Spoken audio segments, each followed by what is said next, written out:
Hey everyone, it's Anna and welcome back to Bright Lane Gardens. If you love purple flowers and want to grow more native wildflowers in your garden, then you're in the right place.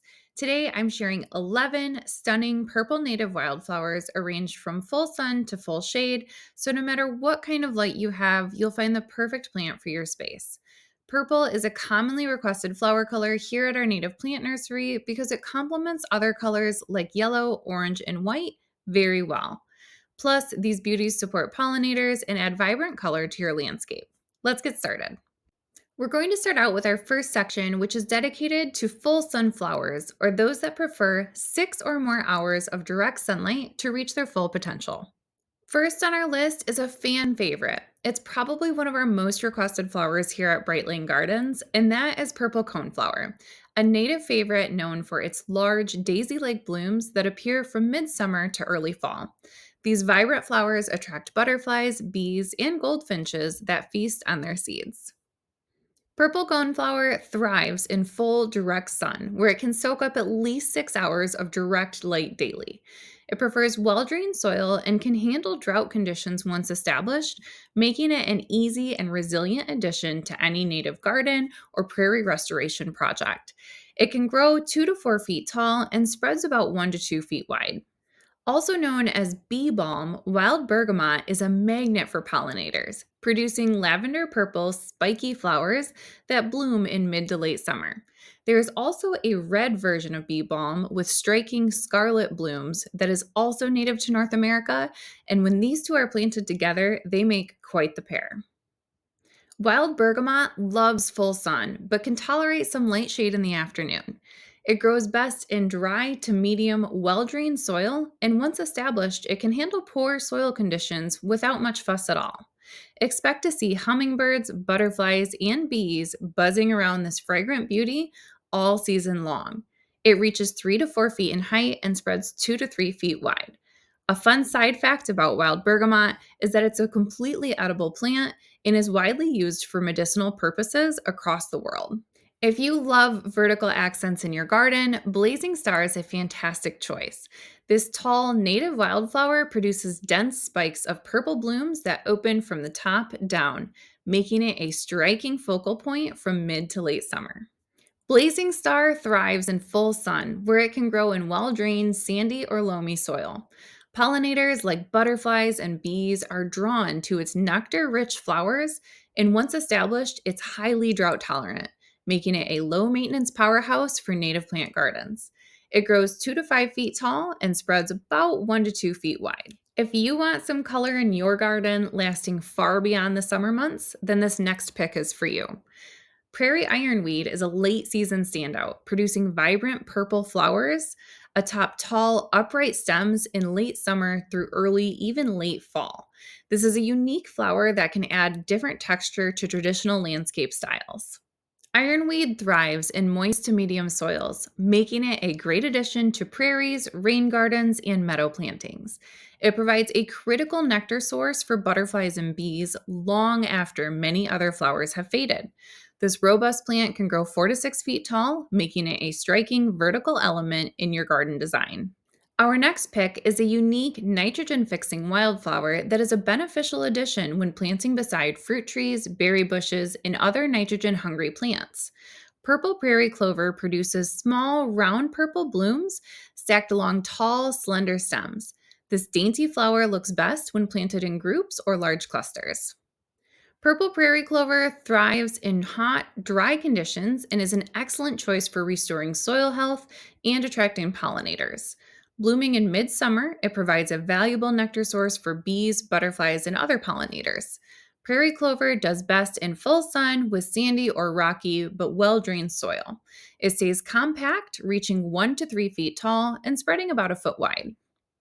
For our next section, we move on to our partial sun to partial shade flowers, or those that thrive in 4 to 6 hours of sunlight but benefit from some light shade throughout the day. First up is New England Aster.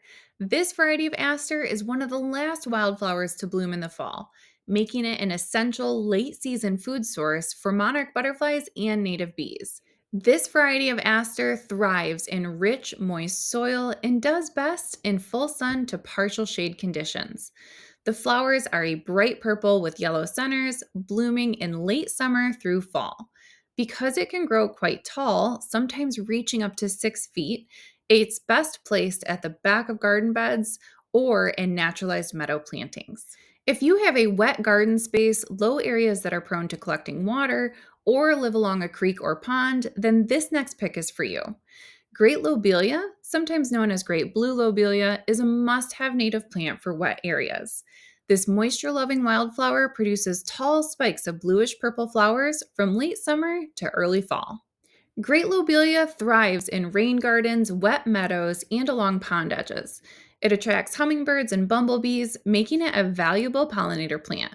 The Great Blue Lobelia grows 2 to 4 feet tall and can spread 1 to 2 feet wide. Need an early spring bloomer to add to your landscape? Then this next pick is for you.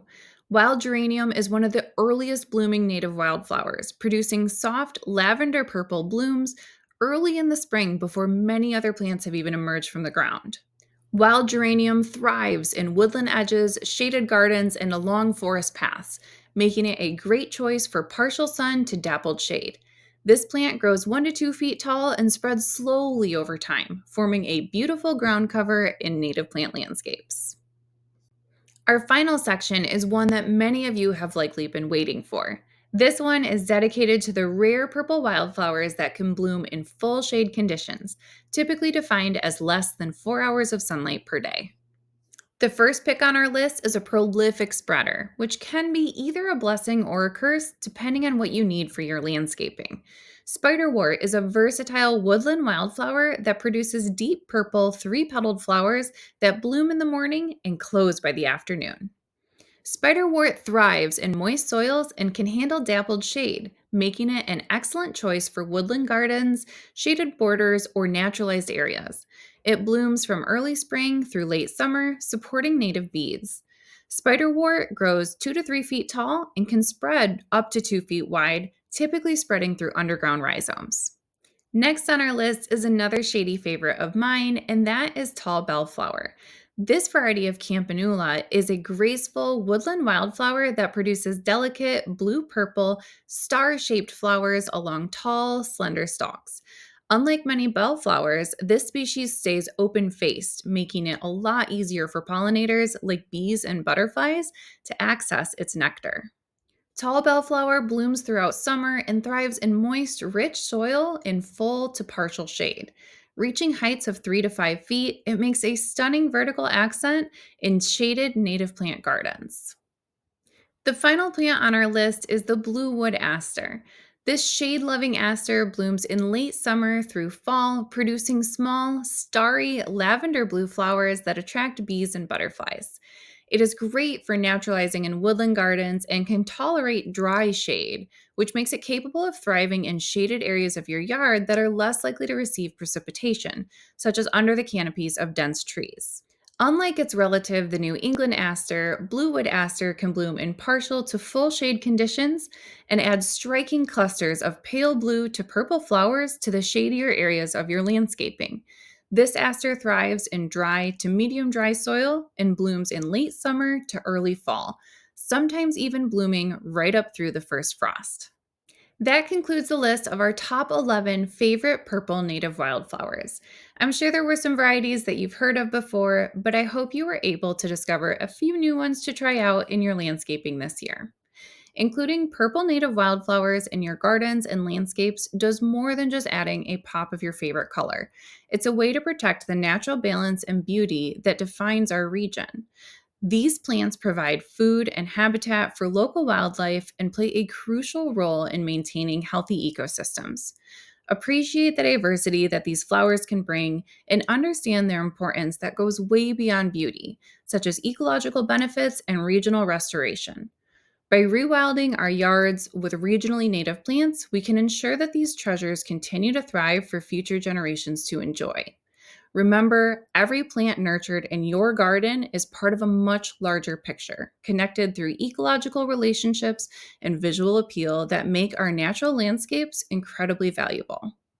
That's all that I had for you today on our favorite purple native wildflowers. I hope that you learned something new. As always, spending time on our channel seriously helps out small businesses like ours, and I can't tell you how much I appreciate it. Thank you so much for tuning in with us today, and I sure hope to catch you next time. Bye bye.